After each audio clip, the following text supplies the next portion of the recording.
വിദേശ തൊഴിൽ പരിശീലനത്തിനും തൊഴിലവസരങ്ങൾക്കും little flower engineering institute Kalamassery.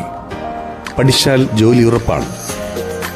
സമ്പൂർണ്ണ പരാജയം ഏറ്റുവാങ്ങുന്ന രണ്ട് കേന്ദ്രമന്ത്രിമാരാണ് നിർമ്മല സീതാരാമനും ധർമ്മേന്ദ്ര പ്രധാനും. ഇവർ രണ്ടുപേർ രാജിവെച്ചേ മതിയാവുകയുള്ളൂ എന്നുള്ളതാണ് വാസ്തവം. രണ്ടുപേരും നാടിനെ മുടിപ്പിച്ചുകൊണ്ടിരിക്കുകയാണ്. ഈ രാജ്യത്തിൻ്റെ അന്തസത്ത മുഴുവൻ കളഞ്ഞു കുളിക്കുന്ന രീതി.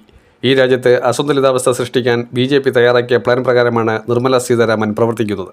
വാസ്തവത്തിൽ ദക്ഷിണേന്ത്യൻ സംസ്ഥാനങ്ങളോട് ഇത്രത്തോളം അവജ്ഞ ഒരു കേന്ദ്ര സർക്കാരും കാണിച്ചിട്ടില്ല. അടൽ ബിഹാരി വാജ്പേയി പ്രധാനമന്ത്രിയായിരുന്നപ്പോൾ പോലും ഉണ്ടായിരുന്ന ബജറ്റുകൾ ഇതിനേക്കാൾ ഭേദമായിരുന്നു എന്ന് പറയുന്ന സാഹചര്യം അത്രമാത്രം വിഷമനസ്സോടുകൂടി പല നേതാക്കളും ചിന്തിക്കുന്നതിൻ്റെ ഭാഗമാണ്.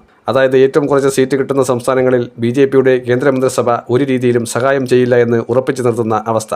ലക്ഷക്കണക്കിന് കുട്ടികളുടെ ഭാവിയെ ബാധിക്കുന്ന നീറ്റ് പരീക്ഷയിലുണ്ടാകുന്ന പ്രശ്നങ്ങൾ, അതുമായി ബന്ധപ്പെട്ട പരിഹാരം കണ്ടെത്താതെ കുട്ടികളെ ഹരാസ് ചെയ്യുകയും അവരെ കൂടുതൽ നിർവീര്യമാക്കുകയും ചെയ്യുന്ന തെറ്റായ നടപടികളുമായി മാനവ വിഭവശേഷി മന്ത്രാലയം, അതായത് CBSEയുടെയും വിദ്യാഭ്യാസ വകുപ്പിൻ്റെ സെൻട്രൽ ബോർഡ് ഓഫ് സെക്കൻഡറി എഡ്യൂക്കേഷൻ്റെ കാര്യങ്ങളും അതുപോലെ തന്നെ വിദ്യാഭ്യാസ മാനദണ്ഡങ്ങളും ഒക്കെ കൈകാര്യം ചെയ്യേണ്ട വ്യക്തിയായ ധർമ്മേന്ദ്ര പ്രധാൻ നിരുത്തരവാദപരമായി പ്രവർത്തിക്കുന്ന ഒരു സാഹചര്യം ഇത് മുൻപെങ്കും കാണാത്ത വിധത്തിലാണ്. ഇതിനേക്കാൾ ഏറ്റവും മോശമായ രീതി എന്ന് പറയുന്നത് ഇപ്പോൾ രാജ്യത്ത് പെട്രോളിയം ഉൽപ്പന്നങ്ങളിൽ മായം ചേർക്കൽ, അത് കേന്ദ്ര സർക്കാരിൻ്റെ പരിപൂർണമായ അനുമതിയോടുകൂടി അനധികൃതമായ മായം ചേർക്കൽ കണ്ടെത്തിയിരിക്കുന്നു. നിതിൻ ഗഡ്കരിക്കെതിരെയും പെട്രോളിയം മന്ത്രാലയത്തിനെതിരെയുമൊക്കെ ശക്തമായിട്ടുള്ള ആരോപണങ്ങളുമായി കോൺഗ്രസ് നേതൃത്വം എത്തിയിരിക്കുകയാണ്. മുമ്പെങ്ങുമില്ലാത്ത വിധത്തിലുള്ള ആരോപണങ്ങൾ പല മന്ത്രിമാരും കഴിഞ്ഞ കുറേ നാളുകളായി നേരിട്ടുകൊണ്ടിരിക്കുകയാണ്.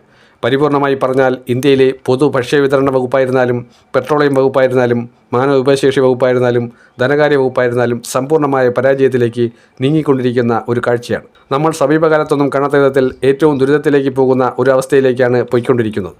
ഇത് കൃത്യമായി BJP സർക്കാരിന് തിരിച്ചടിയാകുമെന്നുള്ളത് ഉറപ്പാണ്.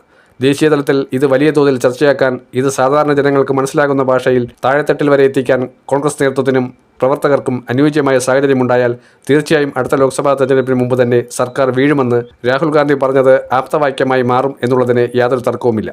പക്ഷേ അതിനനുസൃതമായിട്ടുള്ള സമരപരിപാടികളും പ്രവർത്തനങ്ങളും ഏകോപിപ്പിക്കണം. ദേശീയ പ്രക്ഷോഭങ്ങൾ അടിക്കടി സംഭവിച്ചാൽ മാത്രമേ രാജ്യം ഉണരുകയുള്ളൂ, ജനങ്ങൾ പ്രതികരിക്കുകയുള്ളൂ.